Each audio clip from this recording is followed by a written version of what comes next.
Senhor Jesus, uma boa tarde a todos. Retornamos aqui com mais uma abordagem da leitura diária. E hoje nós estaremos abordando a leitura de quarta-feira com o tema Sendo Solidário com os Necessitados. Estaremos fazendo a leitura de Mateus capítulo 25, do 35 ao 40.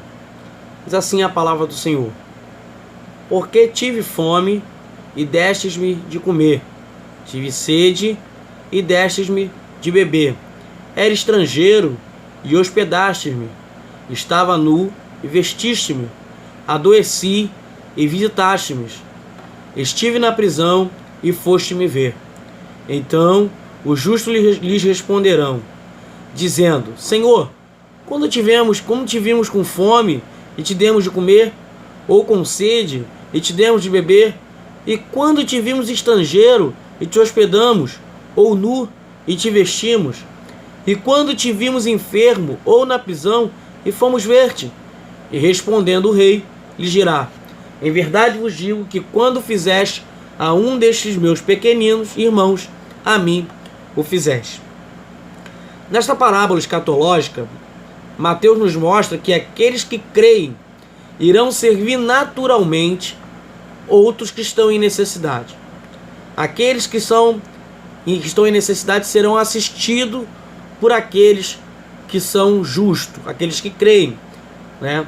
Nós podemos ver que as ovelhas estão à direita e são identificadas com o povo escolhido de Deus, que possuirá por herança o reino que está preparado para elas.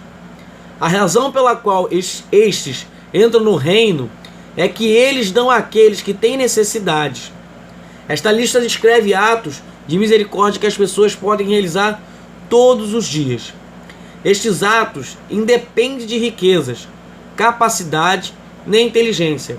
Eles são simples atos, realizados livremente e recebidos livremente. Jesus exige o nosso envolvimento pessoal no cuidado com as necessidades dos outros. Quero fazer a leitura de Isaías capítulo 58, no versículo 6 e no verso 7, ainda tratando dessa questão de sendo solidário com os necessitados. Isaías deixa registrado a seguinte palavra: Porventura não é este o jejum que escolhi?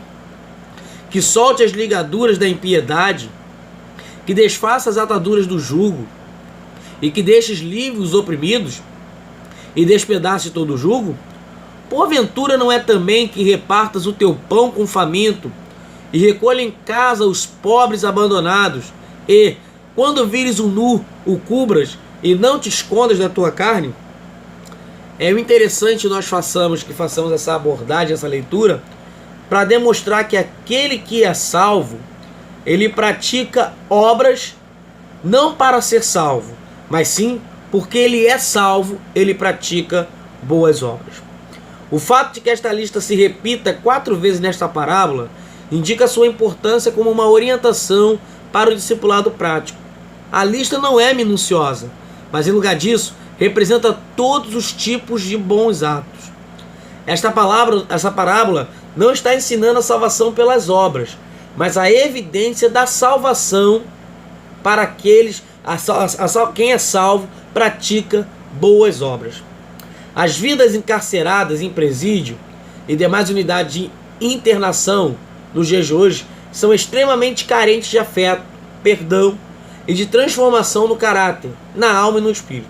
Por isso, a igreja que é proibida hoje de pregar o evangelho às crianças em formação nos colégios, por meio da Bíblia Sagrada, acompanhado de orações e aconselhamento dos capelães e visitadores, cumprem o que preconiza as Escrituras no cárcere, né? Eu quero ler mais um verso que está em Hebreus capítulo 13, no versículo de número 3, que diz assim: Lembrai-vos dos presos, como se estivesseis preso com eles, e dos maltratados, como sendo vós mesmo também no corpo. Eu quero ressaltar mais uma vez que nós somos muitas das vezes proibidos de pregar o evangelho para as crianças que estão em formação nos colégios, mas vivemos uma sociedade que, não que eu seja contra a pregar o evangelho para o criminoso, para aquele que está em situação carcerária, um detento, não. eu creio que também deve ser assistido. Mas eu tenho a certeza de que se nós tratássemos do problema no seu início, no moldar da criança, né, no seu início, nós teríamos muito mais êxito quando essa criança se tornasse um adulto. Porém, não é assim que nós vemos nos dias atual. Nós somos muitas das vezes até mesmo proibidos de pregar o evangelho às crianças nos colégios. Mas somos cada dia mais solicitados para pregar o evangelho, né, os capelães e até mesmo os visitadores no cárcere, quando muitas das vezes essa criança ou esse adolescente já tenha praticado delitos por ordem de não ter conhecido a verdade. Mas isso não impede de nós continuarmos pregando o evangelho, seja para as crianças ou seja para os detentos.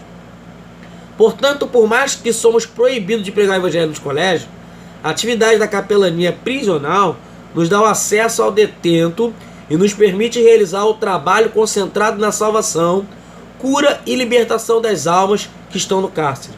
O aspecto moral do cristianismo, no que diz respeito ao criminoso, é que Cristo veio ao mundo para salvar os pecadores. Eu termino essa abordagem com a primeira epístola de Timóteo, capítulo 1, o verso número 15, que diz assim: esta é uma palavra fiel e digna de toda aceitação, que Cristo Jesus veio ao mundo para salvar os pecadores, dos quais eu sou o principal. Que a partir de hoje, que nessa tarde, nós possamos praticar boas obras, nós possamos ser pessoas, né, ao qual é mais solidário com os necessitados, seja o encarcerado, seja o necessitado financeiramente, seja aquele que está em prisão, aquele que está doente, que nós possamos ter um espírito solidário, porque aqueles que hão de herdar o reino dos céus, ele tem isso na sua característica primária. Fica na paz do Senhor Jesus. Amém.